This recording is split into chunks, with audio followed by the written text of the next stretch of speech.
This is Democracy, a podcast about the people of the United States. A podcast about citizenship. About engaging with politics and the world around you. A podcast about educating yourself on today's important issues. And how to have a voice in what happens next.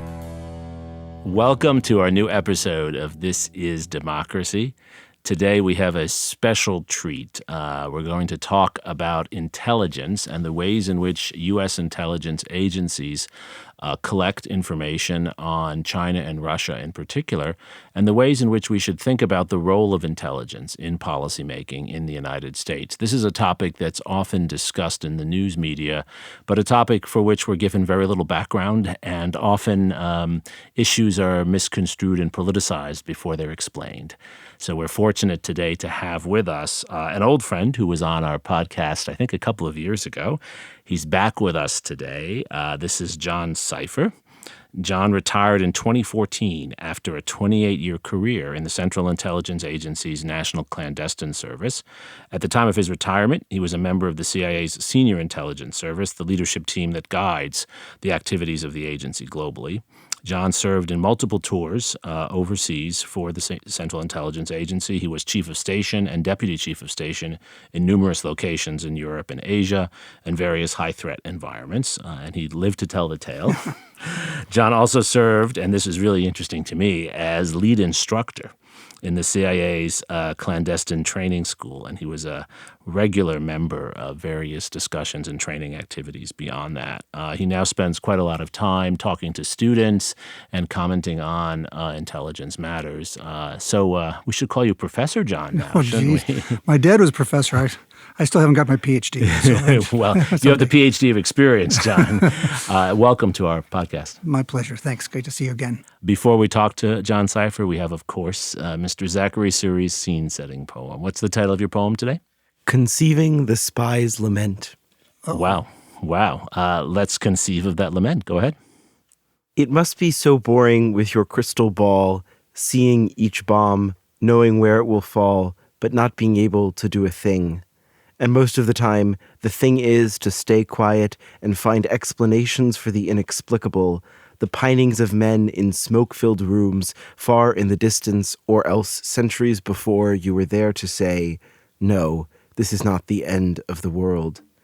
No, this is not the end of the world, and I am sure if you moved your satellite just to the left, you would see that they are still eating at diners and forgetting to vote and holding up mirrors to the sun to see if the earth will alight.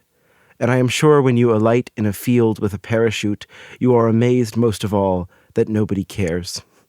Nobody cares that it is known to man what the innards look like when the man is gone and all that is left is flesh, or that the moral universe has been found to be alive and fleshy and bending over backwards to show each of us the door at the wrong time.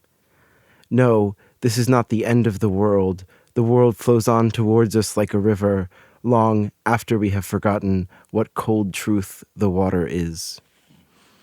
What's your poem about, Zachary? My poem is sort of, it's trying to understand what it's like to be on the other side, because I think we as ordinary citizens, we think that our world is determined by these forces that we can't see, these sort of mysterious forces of espionage and spycraft, etc. But I'm trying to, in this poem, question what it's like to be in that liminal space where you are one of those people, and maybe to question or to try and explain how little or how small one can seem in that position of trying to control so many of these forces that even for you in that space, in that unique space, are also out of control and hard to define. It's been a real danger, especially in the last, 5-6 years, is because the world that intelligence officers work in is a secret world. It is very easy for people to put their prejudices and their beliefs and their conspiracies into that space because intelligence professionals tend not to respond and provide information, and so we've seen it has been a handy tool to attack our public servants and our institutions and stuff from political sides in the last few years. And I worry a little bit as someone who was in that space. First of all, we are ordinary people. The information we deal with is not always, unbelievable and crazy, and there's not these things going on. We're just trying to deal with the world with a little bit, with a few extra sources of information than the average citizen, and then provide the best, not even advice, the best information and intelligence we can to policymakers so they can make policy. So, so much is heaped on the intelligence community because it's secret. And I worry that at a certain point we lose the citizenry because they think there's more there or there's less there than there really is. And I think when General Hayden was the director of CIA, he made it clear that people like me and others, when we retire, we have an obligation to try to do what we can to explain the intelligence community to the public because, we operate in the public's name and they do have a right to understand they don't have a right to understand the secrets and sources and methods we necessarily use, but they do have a right to understand the process and how it works. What's the most important thing that citizens should know that you find they don't know about what people in your line of work do? That's a hard question. Again, there's the conspiracies, and then there's the sort of Hollywood part of it too. And James Bond. And I think, in a certain sense, it is a large bureaucracy, and it's also intelligence is really a value add to public policy making, right? And so, Western intelligence services, what they're involved in doing is collecting intelligence and via a number of means, via human sources, spies, if you will, satellites, diplomats, military attachés overseas, experts like yourself that travel around, open source information, and now increasingly big data and open source, and trying to put that together with a professional analytic cadre to provide policymakers with the best information they can to make policy. But as you know, policy is made on so many things. It's made on sort of personal quirks or political, partisan views, or, intelligence is one piece of that. So the intelligence community is providing that information as best they can, and it's often incomplete, but it's sort of the best they can do. And then that, along with everything else, is put together to make policy. So policy making is a sort of a difficult and complex process, and the intelligence part of that is sort of the value add to try to provide a little bit of extra information to help policymakers. Most recently, we've had a series of controversies around intelligence. One of the more interesting ones to me is the one surrounding the war in Ukraine, right? For the first time that I can remember, our intelligence agencies, now under the direction of Bill Burns, not only collected evidence of a planned invasion of Ukraine, which of course did occur, but then shared a lot of that information. And first of all, is that as unusual as it seemed? And what's your assessment of how well the intelligence agencies did? Well, again, the intelligence community works on behalf of the executive, on behalf of the president. In fact, it's funny when people talk about intelligence, oftentimes they say, the CIA this, the CIA interrogation program, the CIA. Frankly, no one says the Department of Defense invasion of Iraq, right? We are part of the executive branch. Everything that the intelligence community is done on behalf of the president and the executive branch, working with congressional oversight. It was unusual, but I also don't think it's a surprise nowadays. There is such a ability now to use, like I mentioned, big data and these other means of getting open source intelligence and understanding things in a better way, so that perhaps the intelligence community, Bill Burns at CIA or NSA or somewhere else, collected a bit of secret information from a source, from a spy, from satellites, something, and they had this information and they knew. The White House said, hey, we would love to be able to use this to try to bring together a coalition to try to deter Putin from taking advantage. Now what they can do is nowadays, if you have a piece of information you know to be true or believe to be true, you can use other means to go out, find this through open source intelligence so that you're not jeopardizing a source necessarily. Right. You can say, okay, we now know where to look, and by knowing where to look, we're able to put together information so we can then use this publicly. So I think you'll probably see more of that. But I think, again, it's on behalf of the administration said, hey, we are trying to stop this war. We need to use that intelligence, help us find a way to do it. Right. And of course, I mean, this is a case where it appears the intelligence was accurate and predictive of what happened. What about the Ukrainian side? Did our intelligence agencies underestimate the resistance of the Ukrainians? It does seem that. I think everybody, certainly Putin and the Russians, who have been spying in Ukraine for years and years and believe they know it better than anyone else, underestimated. I do think the West in general underestimated the ability to fight.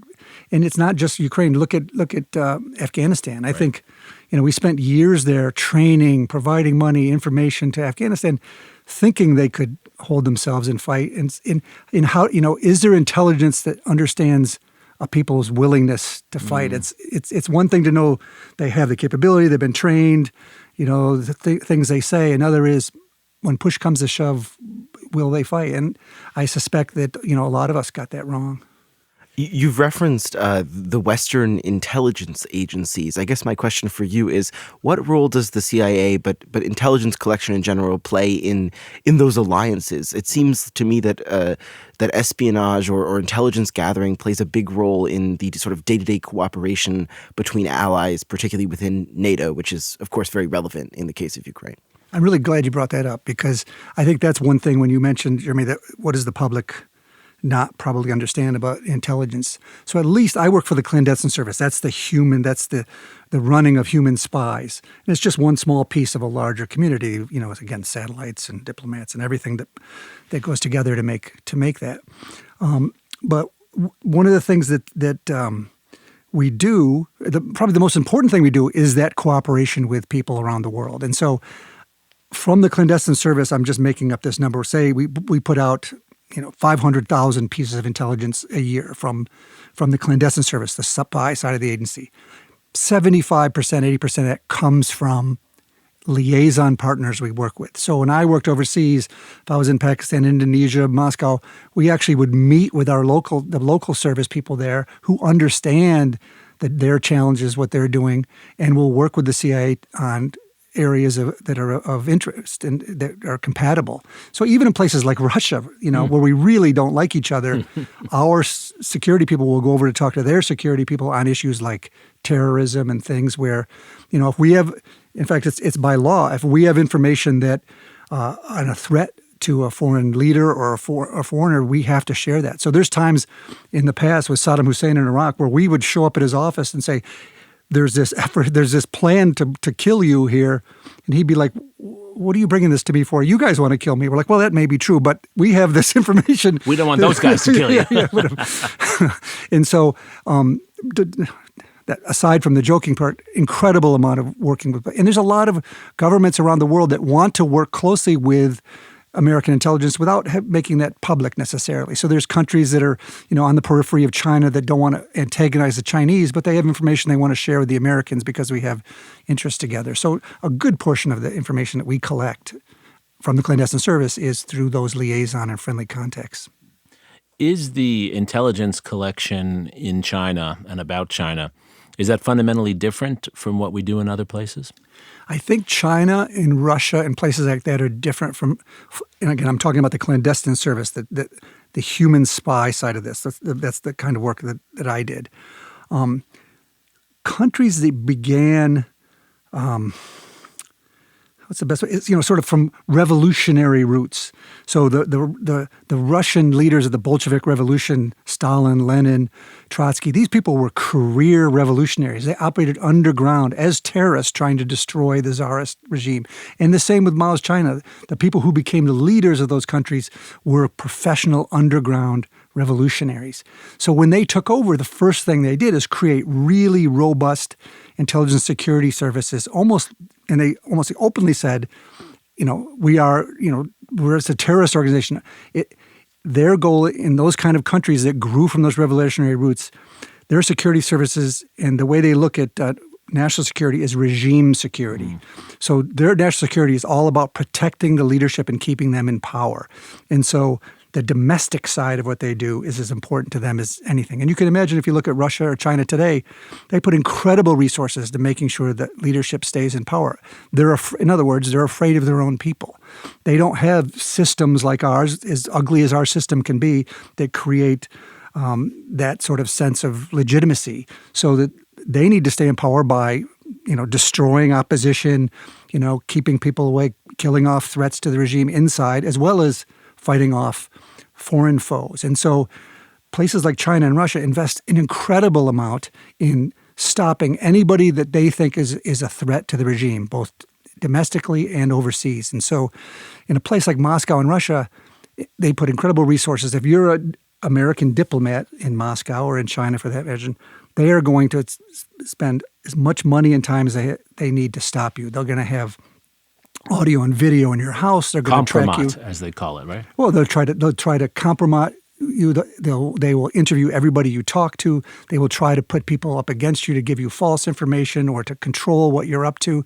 I mean, I lived in Moscow, and it's not hyperbole to say that I had audio and video surveillance inside my house in every room, to include the bathroom, the entire time I was there. And every time I walked out of the house, whether it be 2 a.m, 5 a.m, the next day, I had surveillance people who follow me everywhere I go, dogs that came behind in places where I turned a corner and they didn't see me do that, interview everybody I talked to. It's all about trying to protect the regime. And so they put incredible resources to do that, which for someone who's trying to collect intelligence, that makes it much more difficult, much harder to do. Whereas if we're trying to find a spy in Tunisia or something to help us understand what's happening, you probably could meet someone. You could go to have coffee with them. You could develop a relationship, see what motivates them. What do they know about their government? They might be willing to share with an American diplomat or intelligence officer. That doesn't happen in a place like Moscow in China. So the way that we collect information is much more difficult there and harder to collect. And that's what they want. So how do we do it then? Because it sounds like most of the things that would make sense to me are going to be foreboding. They're going to be hard to do in that situation, right? Right. So we have the regular sort of efforts to collect via technical means, whether it be satellites, all those type of things. Visitors to those countries, oftentimes we don't have the same sort of ability to get in and know people like we do in more open countries and that type of thing. So, just for what the clandestine service does is oftentimes we have to recruit people in other places. So when you see a place like the CIA is involved in countries around the world, you think, like back before when the Shah was in Iran, people were like, oh, the CIA failed because they didn't know what the Iranians were up to. Well, the CIA station there was not involved actually in collecting on Iran. It was considered not of importance to the White House at the time, but the officers there are trying to recruit Russians and Chinese and others. And so a CIA officer in Paris is looking to find Russians, Chinese, Iranians, people who might be North Koreans, that might be a potential security threat to the United States, develop relationships with them there so that they understand what makes them tick, what kind of access they have, what information they might have that benefits the United States that we can't get any other way, and prepare them when they go back to those places, and then find a way to either trick the local services so that we can meet them occasionally in person or find a technical means where they can get information out. But so it just makes it much more difficult. So our knowledge of those places is harder to come by. And if you look at American foreign policy sort of disasters over the years, they're often in places where we haven't had lots of Americans or American diplomats or embassies, or because you just have to have that knowledge of sort of the culture and the place so that when you get pieces of information, they can fit into a larger puzzle. But if we don't, like in North Korea, if we don't have people there, somebody may come out and give us a piece of information and we may overemphasize it or something. We saw this with the Iraq War, right? For example. Right. For assessing someone like Xi Jinping, I know the agency is often called on to be part of a national intelligence estimate and various other documents that are prepared for policymakers, offering sometimes psychological analyses. Yeah. What are some of the best sources you've found that you can talk about with us for those sorts of products? Well, frankly, the American policymakers have to work with their intelligence counterparts. So back in the day when Henry Kissinger would be meeting the Chinese or whatever, and talking to those people and sharing drinks and relationships, is after those meetings would have to sit down with the intelligence community and explain, okay, here's what's happening, here's what he said, here's what others are saying, so that we can sort of mesh that and put that together. And then we have all kinds of things, from psychologists watching the videos to see, if we think they're healthy. And so, if you're looking from afar and you don't have regular access to those kind of people, you do everything you can, but it's, again, it's not going to be the same where you have sort of regular access to people in countries that are of less invested in protecting themselves and keeping out foreigners from understanding what's going on.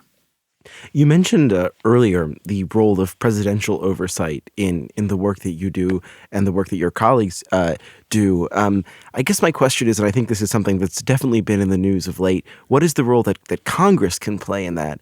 That the legislature, which in this case is at least partially opposed to the president, what role do they play in the work that you do, the sort of politics of it? Yeah, so the CIA and the Intelligence Committee is part of the executive branch, so they respond to presidential directives and take action based on them. And really, it wasn't until sort of the 70s when the reform of the intelligence community came along that formalized congressional oversight. So prior to that, there was a few key people in the Senate and Congress that would be informed of the things the intelligence community is up to. And when you look at the sort of foibles and problems of intelligence over there, they're often from those early years after World War II, when we had such fear of the Russians and invasion of the West, that we thought we had to play ugly like the Russians did, the Soviets did at the time.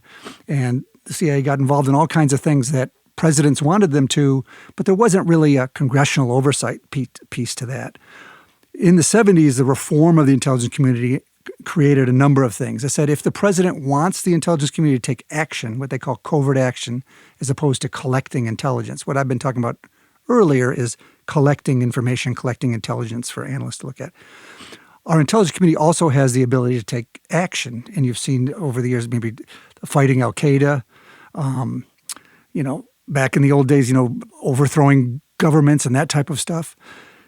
In the 70s, they reformed it so that if a president wanted the intelligence community to take that kind of action, there had to be formal written, it's called a finding, from the president that has provided the intelligence community saying specifically you're being asked to do A, B, and C. That is then shared with the oversight community so that they are aware of what the executive is asking.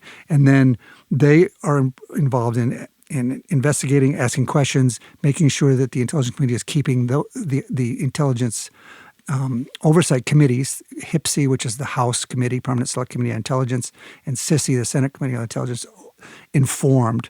And so if you're a senior officer in the intelligence community, you're going to spend a lot of time briefing Congress. When you're doing it, it's a pain in the neck. It seems like it's taking away from what you're trying to do, and you keep busy. But it's a key part of the process.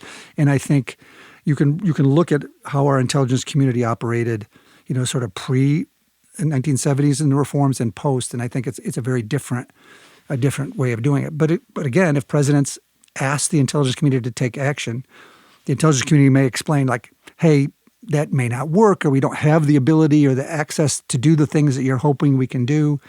Presidents we've seen in the past will often try to use the intelligence community because it's easier than getting public support for what they want to do. Sure.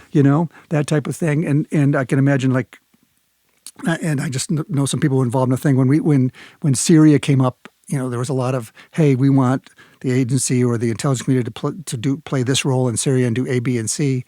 And before that finding is put out, we go back and say, well, sort of these are the things that we realistically can do. These are the things that, actually don't, you may falsely assume that we have this capability, or here's the potential real downsides of the things that you're asking for. That sort of back and forth happens, and then this formal finding takes place, which is then shared with Congress. So Congress plays a real key role in that process. And it's difficult, when Congress is so divided and publicly wants to attack the opposite party wants to attack the administration. But a lot of that fighting goes on in the public, for their own partisan political reasons. And, the intelligence community still has to move forward with the things that the administration asks for. How does the intelligence community navigate working with political oversight, whether it's a president or members of Congress? I understand that sometime in the next few days, the intelligence agencies will give a briefing to, I guess, the gang of eight members of Congress who are often briefed in on what happened with the balloon satellite or the balloon that the Chinese sent over the United States to try to collect information. Chinese claim it was a weather device. It's pretty clear it wasn't a weather device. It seems like actually a pretty primitive intelligence device, but we'll find out. How do members of the agency, those in the roles you occupied, how do they navigate that? Because often you must be concerned that the information you're revealing can be misused by the political actors, but yet you work for them, right? So how do you manage that? You manage it by telling them what they need to know and answering their questions. I think, in the past, there was this sort of view that the things we were doing is too important and certain members of Congress don't need to know this. But as far as I know, people who deal with Congress now and from my time, you try to answer their questions honestly. And there always is that fear that it could be leaked or it could be used against us. But that happens surprisingly less than you might think. When you see the political heat and the attacks against the administration, oftentimes those people often have more information than you'd think. And there is sometimes leaking. There are sometimes downsides to sharing information with those congressional committees. But in general, it works. It's been tougher in recent years because the House committee has gotten almost dysfunctional, really partisan, whereas the Senate side has continued to be pretty the Republicans and Democrats tend to work together and take their responsibility more seriously. But the Intelligence Committee keeps them informed. And I've also seen, you'll be surprised, Jeremy, that sometimes, the people that we brief are incredibly supportive or they understand, and then they go out and go to the cameras and say just the absolute opposite. I'm shocked. Yeah. shocked by that. I want to close on the kind of question we close with every week, sort of looking forward, John. As we think about the many challenges in the world today, and we haven't talked about many, then we didn't talk about the Middle East, and we haven't talked about climate change and some of the non-traditional challenges as well. What do we need as a democracy to strengthen our intelligence agencies, but at the same time to protect the kinds of democratic accountability? What would you like to see us do if you could have a wish list in the next few years? Well, I think that's a good question. There's a few things that I'm a little bit troubled by. Like after 9/11, there was an incredible amount of funding and money put into the intelligence community to fight terrorism. And I worry that massive amount of funding has never been sort of, now that we have had real success against Al-Qaeda and ISIS and a lot of these terrorist groups, we should look back and say, do we still need that amount of money, that amount of funding? So much of it seems tied to the Pentagon budget, which continues to go up and up and up. And so the intelligence community budget goes up and up. And so I think the intelligence community needs to take some time and really look at what is it we think we need going forward. It's very easy to say, okay, we don't need to do as much stuff as we were doing on the terrorism front. We need to focus on bigger state actors like China and Russia and move back to sort of traditional, understanding when a war might come and preparing for those kind of things. But what does that take, especially in this age of sort of ubiquitous surveillance? It used to be I could have a fake passport and travel somewhere, wander around for a little bit to make sure I wasn't under surveillance and maybe meet somebody. Nowadays, there's cameras everywhere. There's all of these sort of things that make that harder. There's just massive data collect from our phones, all these kind of things.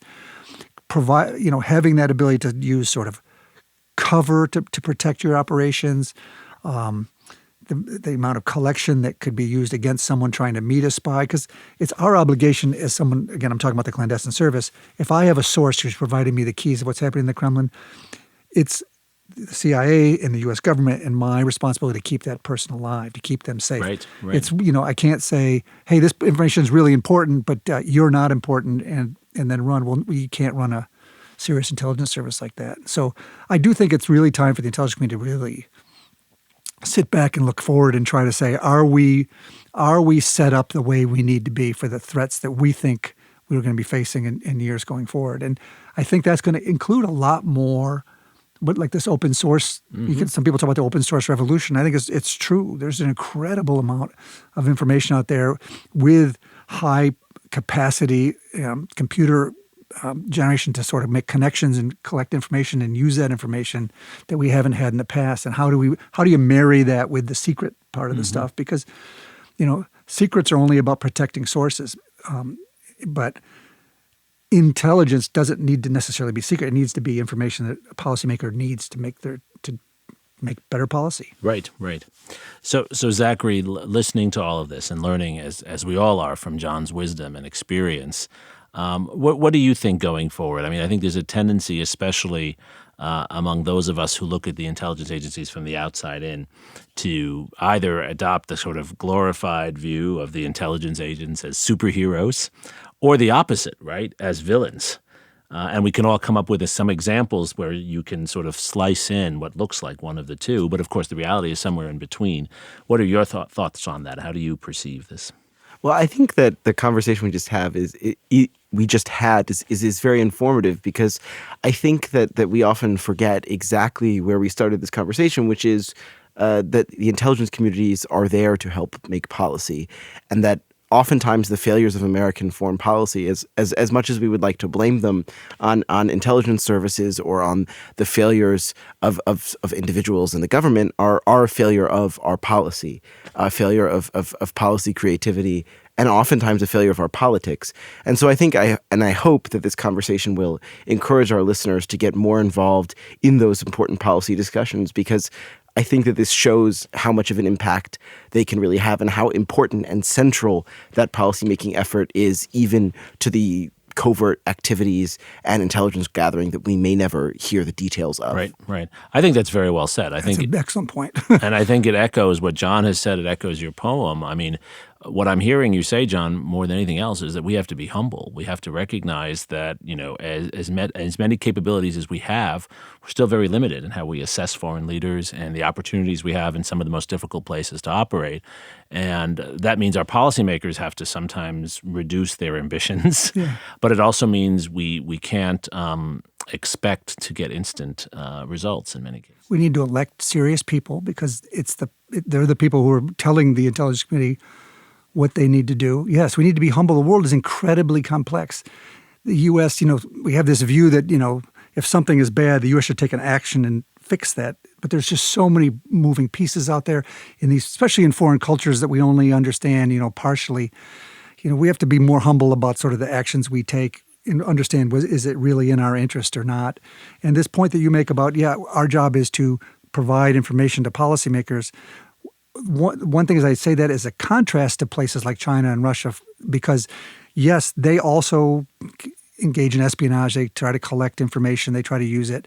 But they also have this much larger remit, again, about keeping the leadership in power, which might mean using subversion and sabotage and disinformation and all these kind of psychological, even assassination and all these kind of things against to keep their leadership in power. So there is a fundamental difference between security services sort of in the West and security services in places like that, and sort of battling them is something we've been seeing in our public space for the last few years. And nothing in what you say, John, excuses our own abuses. It's simply to say that we have a different mission for our intelligence services than others. One of the things I really respect about you, John, is you've been very open when necessary in the criticism of your own agency for misdeeds in Iraq and elsewhere, something we talked about when you were on the podcast a few years ago. I hope our listeners will take this as an entry point to thinking more and reading more about the reality of intelligence and getting beyond the myths.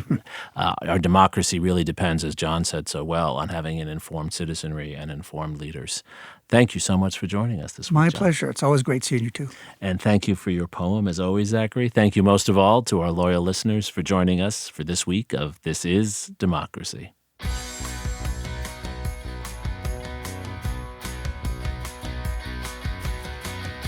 This podcast is produced by the Liberal Arts ITS Development Studio and the College of Liberal Arts at the University of Texas at Austin. The music in this episode was written and recorded by Harris Codini. Stay tuned for a new episode every week. You can find This is Democracy on Apple Podcasts, Spotify, and Stitcher. See you next time.